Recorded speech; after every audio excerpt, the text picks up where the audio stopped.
Ensonga za Tamale Mirundi Junior ne famire ye tebinnaba kuggwa era ng'abantu bo bakyewera enkolokooto nga w'ogenda okubifuna mu maaso awo. Eddy Kenzo ne Evelyn Namulondo wamma bali bulala ate nabo mu kuzanyisa abaana era nga Rema mbu mweraliikirivu nga w'ogenda okubifuna mu maaso awo. Mama Fiina n'omu husband wamma nabo bali bulala. Abako bakoze ekyewuunyisa ne balekawo omugole omunnange bo tebalina gye batwala mukyala mu kaafiiri nga byonna w'ogenda okubifuna mu maaso awo. Lwasa ye ate abizzemu okuva we yafuna akasente takyafugika kati bo obwana obuto abuliira ddala. Mugamba mutya mwasiibye mutya bantu bange, kansubire nti muli bulungi nga enkola yaffe. Mbasaba vidiyo no mugimpere like era nensaba gwe wenna atanaba kusubscribinga wano ku Sylvia News Extra nti mukwano subscribinga era onyige mu notification bell lemesibwanga byonna bye mba nteekayo wano ku Sylvia News Extra. Nenyongera okusabira mu mwenna abalwadde abakosefu tinsaba ekisa kya Mukama ate kibatuukeko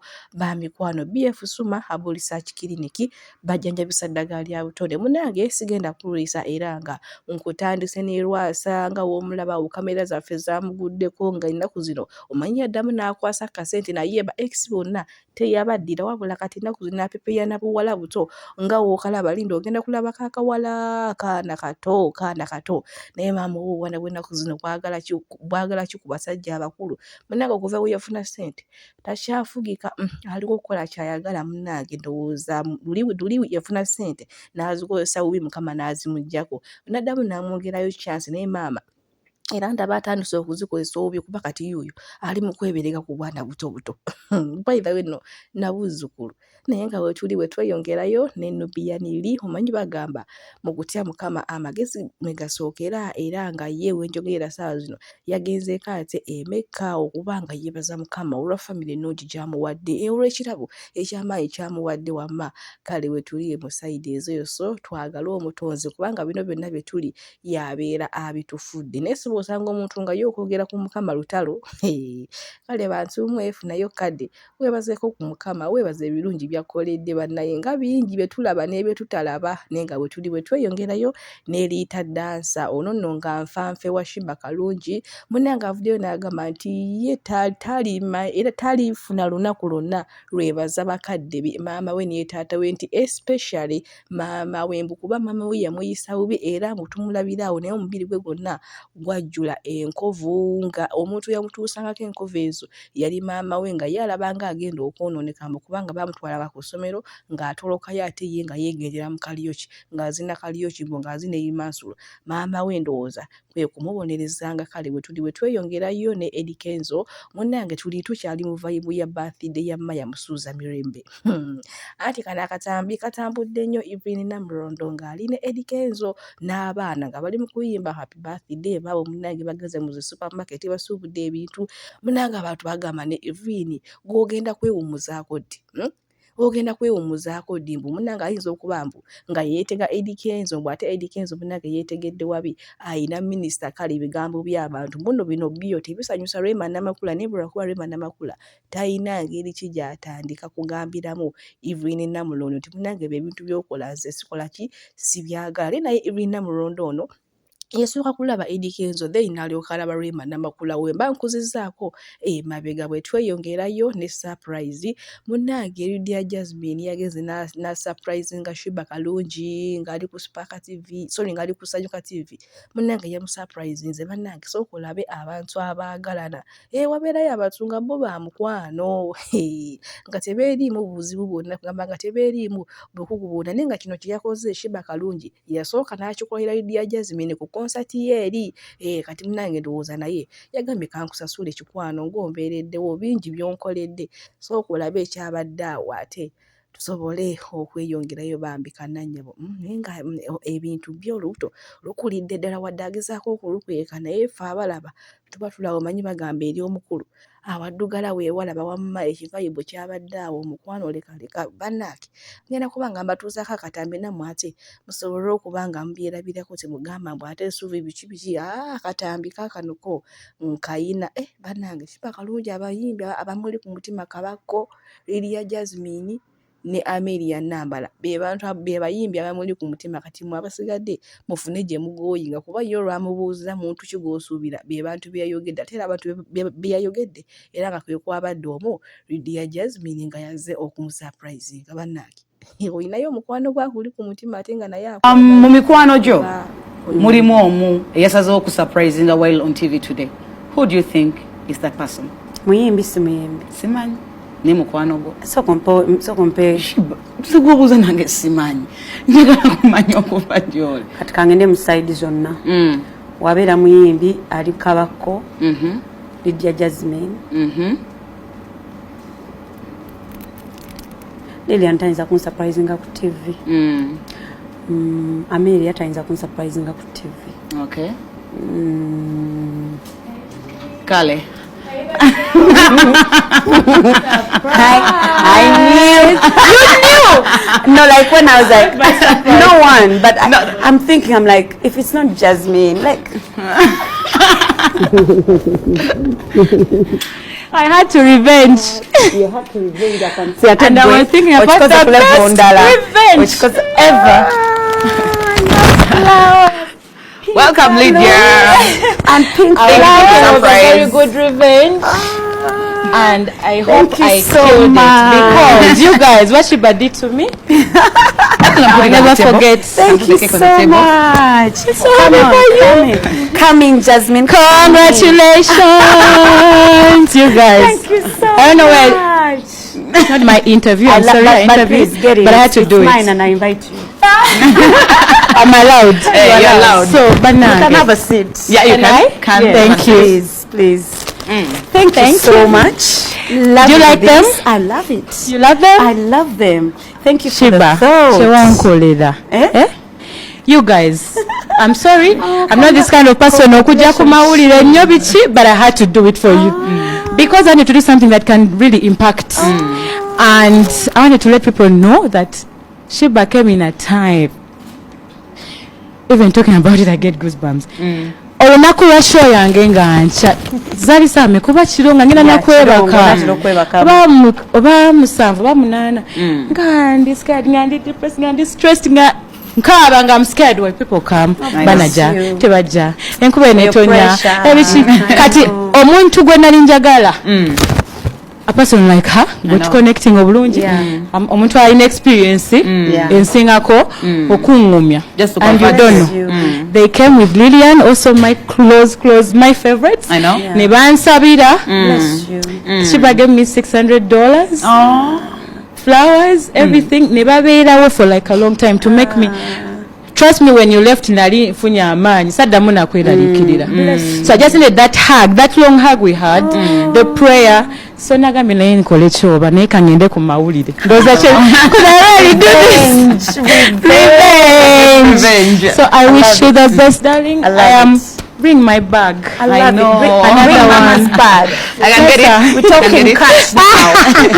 $1 inakuwa Uganda. Okay. Want it, baby? I love you guys. Then jokes okay. Cricket oval. One broke turn. Yeah. Table yange yino.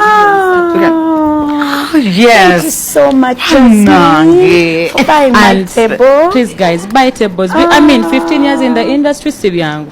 Abalimu tuchimanyi. And a person like you who has kept up like this. For me, you inspire me, and you inspire many people out there. The kajani we've had, I know. And there's something that's actually for me what I'm more excited about Chimani. Chimani. I'm excited. But we've had this conversation, you know. Yes.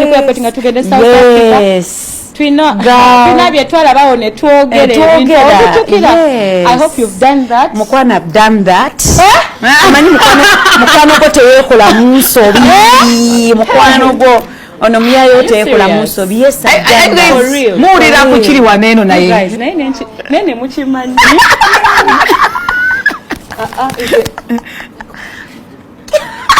You guys, I'm done. I'm so proud. I can't wait. I love you so Jogenda. Definitely nzemba nezivisa zange myaka 10. Era ng'omutwe yekoleramu. Bye byashiba kalungi ne Dia Jasmine nga tubitadde ku bbali ate tugenzeeko mu mikolo guno nno gubadde gwa njawulo era nga gulimu ebyewuunyisa. Munnange abako babadde basiraamu kati ate ng'amaka mwe baawasa munnange bakatholiki naye abako badduse ne baleka omugole awo ng'atangalidde obuzibu kwe bwavudde munnaye abako bo baawadde amateeka gaabwe ku mukolo nti okuva lwe balinnyeko tebaddamu kuba nnyimba zonna kugamba omukolo gubeere gwakasirise kati ate bo bannannyini mukolo abiwaabwe bw'omukyala nga bo ebyo tebakola ki tebabiwuliza era nga kubaddeko akayimba ka sitabu wanato bwe bintu by'okuzannyuka kweraga mwabitegeka nga byamwerago ke kayimba akabaddeko abako baatandise kwesomboola omukomu nga bafuluma ekidaala omukomu nga bafuluma ekidaala munnange okutuusa omusajja kawasa nnyini mukazi yekka ye yasigadde ku mukolo bannange abasiraamu kambuuze emikolo gy'abasiraamu gibeera misirise nga tekuliiko bantu kuba bo badduse nga bagamba omukolo gwabwe gulina kuba gwakasirise nga teguliiko kintu kivuga kyonna munnange bye byonna ebyatuuse ku mugole omukyala kugamba ye kyalabye alifa kirojja baaba naye nga katukwagaliza obufumbo obulungi naye maama abantu nga baalaze lo omanyi okulaba ng'omuntu yeesomboola omwomu ng'afuluma ekidala nga n'ebirawo bye baaleese babitwala ensonga eyabitwalisizza kubanga eno gye bawasiza omukazi bajeemedde ebiragiro bye babagambye ebirabo byonna ne babitwala naye maama omwami naye yakanyiza kwegumya nga w'omulaba kyokka ekyazijja enviiri ku mutwe ng'omukazi yenna musanyufu bitya bannange nze awo osanga nagudde n'erindowooza nga nzirise n'okuzirika naye ye omuwala abadde alaga oba mwe mugende kasita beebi wange asigadde kale bwe tuli bwe tweyongerayo n'omusumba Pastor Serwadda owaawo mu Ndeeba ku Victory Church munnange ndo bavuddeyo ne beebaza Mukama wamu ne mukyala we oyo okubakuuma nga bali mu bufumbo bwabwe obutukuvu okuweza emyaka 40 bannange obufumbo nga si bwangu obufumbo no newe bubeeramu wiiki obwo obuvuze nno kuba bo si bwangu naye bano bo bali myaka 40 era nga bambi bavuddeyo n'essanyu eringi ne beebaza Omukama olw'okubakuuma nti abaagadde abawadde abaana kw'otadde n'abazzukulu kale bwe tweyongerayo ewa Gloria Bugi munnange nno abaamuwaana nti alina akabina abaamuwaana nno nti yakula bulungi mwatuleetera obuzibu kuba ennaku zino takyayimba wabula akunama bukunami nga w'omulabaawo olwo nno tujja kumwekuulira mu mulago omwana yagenze n'akunama yenna ne yeeyanjala n'akola ki naye munnange ate nno bino ebyobutambiye kyakanooza tebyamukwasa nsonyi ge mazima kuba enneeyisa gye yeeyisizaamu ku stage sobola baterawo wano katambi munnange olw'ebigo tebiraze naye nga we twabadde bwe tweyongerayo mu baagalana munnange mama Fiira n'omuhazibandi laavu eno enyuma ng'omuntu akwagala sooka olabe laavu y'ekikadde eggwezi naye manyi abantu abakadde munnange tebabeera na laavu nze we nali nkimanyi naye mama Fiira ono naye nno akwagaza okuddamu okugwa mu laavu nga woolabaawo kale bwe tuli bwe tweyongerayo ne Anti Kaduuka munnange ewaliyo omwana muwala TikTok amanyikiddwa nga Luwilight kyakola omutwalo manyi Anti Kaduuka yavaayo n'agamba nti ye tagenda kuddamu kuvuma akuze kale bino ebyokwereja byabadde akaba ku TikTok yabadde akola ki tagenda kubiddamu kati munnange okuva we yabyogera bamusabula left right and center sokolayo mwana muwala ono kyamukola ate kisobole okweyongera era mugambye olimba gwe Anti Kaduuka tonnaba kukyuka kuba gwe tukumanyi obuzeewo bwonna naye nga Anti Kaduuka ayinza okukyuka kali abo onoonya musajja ono akulidde oli akusimanya biki ku kisiraani ky'olina nawulidde ogamba 4 men have proposed to you and none of them has ever reached mu lujja lwewammwe wekiba kisi kisiraani oyinaki bide buli musajja gw'oyonke wansi eyo buli musajja gw'oyonka wansi eyo situla kisiraani kyereere nagis obutampuute ani agenda okuteekako ringi musajja kyagenda okukuba kiisa akunywegere nti Anti Kaduuka ng'akubamu akafaananyi oba mubide ng'onuuna oli muyonsi wabide naawe oyibweta kwegamba oli ku muntu oga kuba President General who would give you a kiss who would waste time ajja ku lujja lwa nnyoko ng'agamba nsaba ku muwala we Kaduuka ng'obeera mu practice oyonka olinga akamenti. How is it going? Business eyo gye muli mu bide industry. How is it going?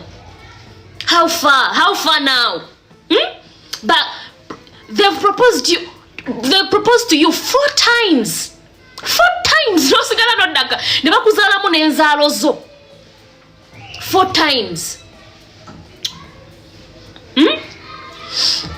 namuwulira at first n'oyo omwana mumulaba yasooka kwekwata ku mirembe. Bambi bannaye waliwo abakazi benneegomba. Mirembe yalimu ku bakazi kaduuka be yeegomba. We baproposingira mirembe n'akyuka. Sebo kyekikazi ekiri mu kuŋŋamba mumanyi bannaye mwekuba kyu. Nze simanyi lwaki mwekwata ku bisubi. Beba n'abantu boolaba ba content creators abatasiba ku kigambo kyabwe. Oshegera agenda ku muntu n'alaba video baba bakusabulanye bagamba gwe Luwirayiti oli kisirunga kati afuna gundi y'okuddako alaba abandi gye bali ngagaka ha Luwirayiti baagala ayogere kwono ngagaka kati nze nzize kweno gundi bamuwaane wasooka kubeera inspired by Mirembe ne bamuproposingira n'ojjayo obuniga mbuba naye musimuteeka bannammwe wansi mburachi bamu proposing the proposals za kisiru naye wano we bawasizza nodduka ng'okubagana amamwa because musookera mu video z'abantu ne mugaa ho olaba ono bamukubye katika ngende nerungiye. What happened? She stopped inspiring you. You should be more inspired. Mukozi aina business CEO n'omusajja ayagala kumujja ku lujja naye gwe ng'okoledde bantu midaala gya chapati ng'okoledde bantu midaala gya nankani gya nnyaanya ng'otambudde mu nfuufu kugenda nnoonya poloti ng'obbye bantu mbwa ggwe kabbi ggwe omukazi obeera otya omubbi. You're a thief. Ng'ani agenda okuwasa n'omusajja ogenda okumusaba ssente z'ekyenkya nga wazibbye edda mu nsawo. Abasajja bonna oba okolako ogw'obulisa maanyi oba bba musajja kyagenda okutwala. Obyo wa milioni 2 milioni 3 wefulambo wasoka kweyitambo yeita chi counselor. I'm a counselor. I have degrees zikuyambye ekingo oli mubbi anti kaduka. Why are you a thief? Okubaganira abantu ngalo mbuba n'ekisabule kiluwinze ngenda kuweera wano lwaki oli mubbi mbwa ggwe lwaki obba abaana b'abandi olemeddeko bakadaama obamazeeko emirembe. Byebyo nno munnange bwe tweyongerayo ku famire y'omugenzi Tamala Emirundi Senior maaso wano abantu bakyeweera ddala era nga bagezaako n'okusekerera famire eyo nga we yalaze obwavu nga we yalaze obukopi kale. Maaso wano nina MC Chumi ngenda kuba nga ate ye mubalekerako ne maama avumye gw'atavumye ndowooza nga y'ataliyo naffe abalaba atutwalidde muzika mbasibulire wano omukama abampeere kyonna gye musinga okwagala gwe wenna ayagala Suvi News Extra BF Suma Herbal Research Clinic bajanjabisa ddagala lya butonde bakubireko ate weefunire obulamu obujja munange tuddeeyo n'olumizi bw'ebirwadde ebitategeereka nga babbi amanya yenze Uncle Chumi ndiso very positive and welcome. Family ya Tamala Junior kumanyako omukulu w'ekika kumanyako nammwe abakoze kaweefube ne mutuula bukuukulu ate mubenga mugoba Junior mu kika mwenna kumanyako mulinga amatako ga president wa Taiwan. Muli basiru nnyo abadde ali mu kika kyammwe mubadde mu muwaaki. Kambuuze bwe yagaana okgenda okwetondera Katikkiro musango yeyavoola Tamala Junior Senior nga tannafa lwaki temwamukwata ne mumutwala ne mwetondera Obwakabaka. Kale bwe twetegedde nti mmwe bannange munnange mulina nnyo empisa mwaligenze ne muziikula Tamala Emirundi ne mukwata omulambo gwe ne mukutwala mu Bwakabaka ne mwetondera Katikkiro ng'omwana mumugoba mutya mu kika. Ab'ekika kyange kumanyako ab'ekika ky'abamikwano gyange kumanyako nammwe ab'ekika kyammwe mmwe abagenda okundaba kumanyako. Ab'ekika lwaki mutumalako emirembe. Nze aganya banzaala wabangawo w'ekika aŋŋamba nti tukuzaalukuse ojja kumbulwe basimanyi anzaala ojja kumbulwe basimanyi yantuuma linnya nze temummanyiiranga. Mwasanze Junior mutiitiizi singa mwakigambye nze singa mwenna ab'ekika muli bafu singa omukulu w'ekika mufunga namutemyetemye ne baganda be nga bafu ne basenga nga bafu saagala nze kummanyiira. Yakambuuze mubadde mu muwaaki bwe mwamuzaalukuse n'afa nyongera bajjukiza nti emikwano gisinga eŋŋanda. Junior ali bulungi nnyo ddala. Ab'ekika mutulemesa okukola bye tulina okukola tufunemu ssente tusobole okwebeezaawo mbola okuba tutya okuswala maama anandaba atya taata anandaba atya mwenna kumanyeko mumanyiiraani. Kino ngenda kibagamba mmwe mwenna abali eyo ow'ekika kwata bulungi nawe essimu nja kukuba oli teeka wenda kutadde asinga amanyi. Ab'ekika abantu abali mwenna ngenda kubagamba togaana kukola kyotegeddwa kukola olw'okuba ow'ekika. owekika oyinza n'okulwala n'atalinnyayo owekika osobola okusiiba enjala nga takuwadde owekika osobola okubonaabona nga ate ye mugagga so nnyongera bajjukiza nti ab'ekika mwenna mulinga ebimere by'embizzi mwenna kuba nnyoko mulinga amatako ga bafana mbadde Masaka kikani nankubira essimu naye ba Brighton toseka nayo kikani nankubira essimu nangamba Kimi oli wane mugandi Masaka nyina songa ennaku z'omwezi 2 omwezi guno gw'Oktoba gwe tugenda mbuguno ogw'Ekumi ku Chomaazi mo Steve Show Masaka nangamba Junior bamugobedda mu kika ngenzo ogenda ku WhatsApp nga Junior yamasturbating the audios ng'ali mu kusanyuka ngamba Kimi oli watujaguze banza alukuse kuba Junior alina mikwano gye Junior alina Kasuku Junior alina Hamu omugagga alina manager ya Sini era wahamu Junior alina Shalom alina Ntambi alina Bulunoke alina kikani alina abantu bangi nnyo basiba so ab'ekika kyonna yadde si kyange yadde kyabalala yadde sibamanyi mwenna nze musawo Namaganda Sylvia era nga ndi musawo omutendeke ate era nga nkola n'ekitongole kibayita Bright Future Superior Unique Manufacturers of ebirungi kikola eddagala erya habo nga lirya 100% natural.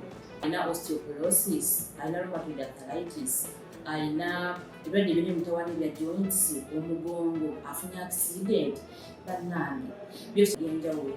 Kaddio kitegeeza omutima fasitula kitegeeza era olina omuntu takyajjukira ebyafudde oluusi yeerabirayo alina alzheimer's, memory loss, olina omwana takola bulungi mu kilaasi bannange omuliza akyankalana eddagala likola bulungi ku baana tulina mu katinga kano bayita prostate relax kano akadagala kayamba abaana okutangira prostate cancer kabayamba alina prostate enlargement bannange olina kansa atandiikiriza ali mu stage esookuba ey'okubiri mugambe oba sisitawo oba bratawo oba mukwano mugamba ajja kusa akadala kafe kano tagenda kuddamu kulowooza ku ebirwadde enkwaso ze tezimala kamuyamba okuyingiza enkwaso ze nokukyawo bannange tuna expowerman wabanga alina enkwaso ze tezimala kano kayamba okuyingiza enkwaso ze afuna premature ejaculation bwaba tuse mu kisaawa amala mangu kano kandida oba any harmful bacterias